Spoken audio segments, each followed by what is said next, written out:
Good morning, good morning, good morning, and it is going to be another great day today. Good morning, my name is Kenny Polcari, and it is Thursday, August 11th, 2022, and here's what you need to know. The CPI cooled yesterday, and Joey tells us that we got zero inflation. Stocks smashed through 4,200 century mark like a hot knife through butter, and talk of a Fed pivot was all the rage yesterday on Reddit. And Fed Presidents Evans and Kashkari say, not so fast, big boy. Oil rallies on demand guidance. $100.80 is the resistance level. And what do we have for dinner tonight? We're going to try the stuffed chicken breast.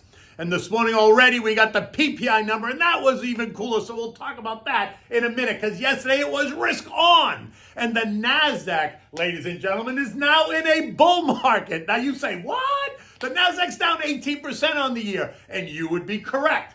But a bull market has to start somewhere, and here it is. So let me explain it to you. The tried and true definition, the one that we've been using since the introduction of time, is that a bull market is a 20% move off of the lows. The low in June, on June 16th, was 10,565 on the average. A 20% move would mean that the NASDAQ would have to trade at 12,678. On Tuesday, it closed at 12,494. And yesterday, after the CPI report, the algos went hyperbolic and NASDAQ blew right up and through 12,678 to open at 12,793, only to close at 12,854. And that, my friends, represents a 21.5% move off of the low. Don't you love math? Then Joey comes out, right? He takes to the airwaves and he proudly tells the nation that the economy had 0% inflation last month. Zero. To which my good friend Norm would say, okay, when you put a zero on top of a zero, you get 8. But there's no inflation. Don't even worry about it. You see, it's all about the definition. And the one you choose, the one that works for your narrative, is the one that you're going to choose, right? So think about the word recession. Does that strike a chord with anyone? So the NVIDIA, the Micron, the Intel News, and any of the other 450 companies that gave cautious forward guidance, warning of rising prices and a coming slowdown, must also be all incorrect. Yesterday's CPI changed the whole story, apparently. The report showed that core CPI month over month rose by 0%. Ex-food and energy, though, it was up 0.3% year over year. On the core level, it rose 8.5%. The expectation was 8.7%. And ex-food and energy, it rose by 5.9%. The expectation was 6.1%. So it was better. Real hourly earnings year over year rose by 3%. Weekly earnings year over year rose by 3.6%. Okay, here's the deal. Energy came down. That's great. But wages, housing, and food continue to advance. And those prices are much stickier. And for anyone who says food will respond to energy, like as energy comes down, food prices should come down. That's not happening, and energy's been down 6 weeks in a row now, right? So there's a small itty-bitty disconnect somewhere, but let's just go with yesterday's narrative. In the end, the CPI is still running at 8.5% inflation rate, a 40-year high. And we haven't even started spending the $280 billion for the CHIPS bill, of which $67 billion of that is for the climate, or the $400 billion for the Inflation Reduction Bill, also known as the Schumer-Manchin Tax and Stagflation Bill, which hasn't even been fully passed yet, but it's sure to be any day now. That spending is sure to add to the inflationary pressures, even though we are assured that it will not do anything to exacerbate inflation. And think of all those new IRS agents that are about to be hired, and all of the money they're expected to recoup at the expense of anyone who has a job making between $50,000 and $400,000. That's before the $300 billion in new taxes that are buried deep within the Schumer-Manchin tax and stagflation bill. Okay, look, just for clarification, White House Press Secretary KJP, right, Karine Jean-Pierre, assured us that the IRS Commissioner Charlie Reddick is drawing a line in the sand. Nobody, no one making less than $400,000 will be audited. Absolutely not. She said, I know this because he told me that. Portfolio managers and traders who had gone to cash over the last couple of months were all now scrambling to get back into the market for the fear of missing out, buying anything they could get their hands on, all while the algos automatically withdrew inline supply, leaving a void in prices, leaving buyers no choice but to pay up. Exactly what they do when the news is negative, right? The algos cancel the inline demand, leaving a void in bids on the way down, leaving sellers no choice but to hit lower bids, sending the market lower. And so it is. by the end of the day, the Dow added 535 points, or 1.6%. The S&P's up 88, or 2%. The Nasdaq gained 380 points, or 2.9%, almost 3%. The Russell up 56 points, or 3%. And the transports added 450 points, or just 3%. The idea is that the cooler CPI report will now give cover for the Fed to change their minds. Will it be 50 basis points in September, or could it even be 25? Could they go to zero? The Reddit guys are telling us that 75 basis points is apparently off the table after they put it back on the table last Friday after the very strong jobs report. It's exhausting. Look, a lower growth rate in prices, meaning inflation, does not mean that inflation has suddenly gone away, nor does it mean that the Fed should turn dovish at all. The fact is that inflation is still running at 8.5%, so the Fed needs to pay attention. In my opinion, the Fed needs to hike rates by 75 basis points, if for no other reason than to show that they are the ones in charge, versus letting the traders, who love throwing a temper tantrum, to drive the bus. You see, they can hike by 75 basis points in September and then go 50 or maybe even 25. But they should take Fed funds up faster so that when we crash land, they got somewhere to cut. Today at 8:30, we got the PPI report, right? And that not only was it expected to show that prices at the producer level are cooling, but in fact, they did cool, right? We know that already because it's after 8:30, so I know what the report is. Prices are cooling. And so, that's going to make its way, hopefully next month, through to the CPI so that it will continue to cool. And so that's great. That is great, right? It starts a trend. In any event, though, I don't think it gives you the all-clear signal just yet. Remember all those cautious forward guidances. Remember how the C-suite is trying to manage what they said was going to be this challenging time, how they're laying off workers or at least slowing down the hiring process. Analysts have yet to slash and burn the third and fourth quarter estimates. And the fall is typically a challenging time for the markets anyway. So all I'm saying is don't go out and bet the ranch just yet. Keep some powder dry. Capiche? Okay. Even Chicago Fed President Chucky Evans agrees, telling us that the central bank will probably continue raising rates into next year to bring down unacceptably high inflation. And Minneapolis' Neely Kashkari is now playing for the other team, going from top dove to top hawk, saying that we are far from victory. He sees sharp rate hikes ahead. Let's see what San Fran's Mary Daly has to say later on today. Let's see which side of the fence she's going to be on now. Are they going to raise rates, going to cut rates, going to do nothing? As you would expect, everything was up yesterday. Everything except the contra ETFs, which were down, right? So the SPSX was down 6%. That's the triple leverage short. SARK down 7.7%. The DOG down 1.6%. SH down 2%. And PSQ down 2.7%. On the other side, you had industrials, tech, financials, consumer discretionary, communications, basic materials, all up better than 2%.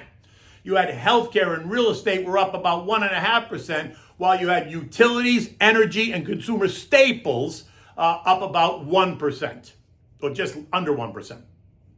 Airlines, the Jets ETF was up 2.3%. Disruptive tech, ARC, up 7%. The SPXL was up 6%. That's a triple levered long. The metals and miners, XME, up 6%. Cybersecurity up 4.5%. Artificial intelligence, bots, up 4.5%. The semiconductors up 4.5%. Coal stocks up 4%. And the list goes on.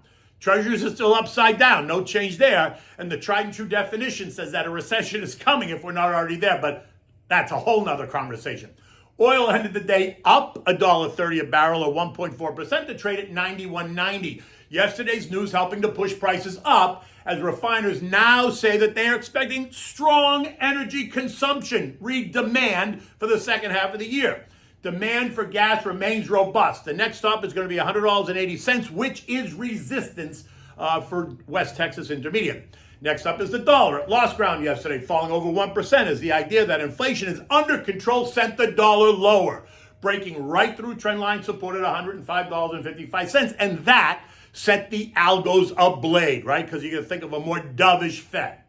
On the other hand, though, the falling dollar sent commodity complex higher, right? The BCOM, which is the Bloomberg Commodity Index, rose by 1.7%, or $2 to end the day at 120.71. Now up 9% off of the July low. So commodities on their way back up. Gold had a wild day, trading as high as 1825 in the morning, only to end the day at 1808. This morning, gold is off just a bit, but sitting right on the trend line at 1806. If it's going to go higher, it needs to hold tight to this trend line right now. Should it fail, which I don't think it's going to, then it's possible that we're going to test 1775 to see if there's any real support if the buyers are hanging around at that level. Because if they are, that's about where they should be. U.S. futures this morning are up. Dow futures up 120, S&P's up 10, NASDAQ up, NASDAQ now is up almost 100 points, so Russell's up 10. Disney posted better than expected results after the bell and made history by posting stronger than expected subscriber numbers. Oh my God. Traders took Disney up 8% in the after-hours session, and this morning it's quoted at 121, 122, up $10 from last night's close. Today is all about the Ppi Report, which I told you. It already came out. That's going to give us a sense of what's happening at the producer level, right? Now, the latest moves suggest that the Fed will pivot next month. The latest moves in the market, like yesterday, and what we've seen for the last couple of weeks, is suggesting they're going to pivot, and that's still unclear. It would be a mistake, in my opinion, for those of us who remember they prematurely pivoted back in 1981 when they thought inflation was cooling, only to have to pivot again and take rates higher when inflation did not cool. That was not good. The country went deeper into recession as the Fed had to push rates to 21%. Inflation at the time was 13.9%. European markets this morning were slightly weaker, almost flat, as investors there digest the news and wait for more today. There is no macroeconomic data across Europe to drive the market, so they continue to focus on their own earnings as well as what's going on here in the States, and the macro data earnings and all that kind of stuff. The S&P rallied up and through the 4,200 century mark, closing at 4,210 last night, right on the highs, which typically suggests we're going to go higher again today, right? We remain in the 41.15, 43.35 trading range, smack right in the middle. We're waiting for the PPI. Now we got it. We're going to listen to what Mary Daly has to say. Let's see if she supports what Chucky and Neely have to say, or is she going to say something different? Remember, in the end, you need to stick to the plan and keep your eye on the ball. That's all you need to do. And I'm happy to talk to you about it, so feel free to reach out. Anyway, what do we have for dinner tonight? We're having the stuffed chicken breast. Now look, stuffed chicken is always so versatile. You can stuff it with so many different things and roll it any way you like, and it always comes out great. Right? It's really difficult to screw up a stuffed chicken breast. I mean, you can if you try really hard, but try this one on for size because this is delicious, it's easy to make, and it's all in one. So for this, you need the 8 thin sliced or pounded thin chicken cutlets. You need 2 cups of sauteed spinach. You need grated pecorino romano or cheese or parmesan if you have it. You need thinly sliced pancetta, salt and pepper, olive oil, garlic, which you peeled and sliced. You need chicken broth, dry white wine if you're going to use it, butter and flour. Remember, you can always just not use the wine and use more chicken broth, right? Just in case you don't want the wine. Now, saute your fresh spinach in a bit of garlic and olive oil. Season it lightly with salt and pepper, just so you have enough, right? Now, lay out the pounded cutlets flat on a piece of wax paper. Lightly season them with salt and pepper. Next, divide the spinach amongst the 8 cutlets. Careful, don't overstuff because it'll just come out, right? Leaving a little space along the sides. Now, sprinkle a tablespoon of the cheese on top of the spinach on each one of the cutlets. Now, starting at one end, tightly roll the cutlet. Wrap the pancetta around the chicken and then pinch it with a toothpick, right? If it's a big cutlet, you may want to use 2 pieces of pancetta. You also may want to use cooking string to tie it up, but the toothpicks are really much easier. Just, pin it with the toothpicks. It's really not that difficult. Now, in a large, heavy bottom skillet that's going to accommodate all the rolled chicken, you want to add some olive oil, cover it up, heat it up, add the sliced garlic, let it saute. Right? Now add the chicken. Brown it on all sides, all the pieces. Just turn them over and brown them. It should be 5 to 8 minutes, maybe 10 minutes max. Now, to this, you want to add equal parts of chicken broth and wine, bring it to a boil. So it's usually a cup of each, right? So a cup of chicken broth, a cup of the dry white wine for the 8 pieces of chicken you got there. Pour it in there, bring it up to a boil, and then reduce it to simmer, right? Partly cover the skillet, let it cook for 15 minutes so that some of the steam steams away. Now, go back and remove the chicken. Put it on a plate and bring what's left in the pan to a boil. So turn the heat up, bring it to a boil. Taste it. If you need to, season it with salt and pepper. Now, you're going to add a dollop of butter, or maybe two, depends on how much you like, and like a teaspoon, maybe a teaspoon and a half of flour to the juice and let it thicken up a bit, right? When it's thickened, add the chicken back to the sauce, coat it well. Serve this on a big platter, pour the sauce over the top. Make sure you have a big green mixed salad to accompany it. If you want, you can add a side of like garlic and herb flavored rice. There's no need to add another vegetable because why? It's already in the cutlet. How do you like that? The spinach is already inside the cutlet. In any event, oh my God, it's Thursday morning. The market, the opening bell is just about to ring. Ding, ding, ding, ding, ding. And we will be off to the races. Until tomorrow, take good care.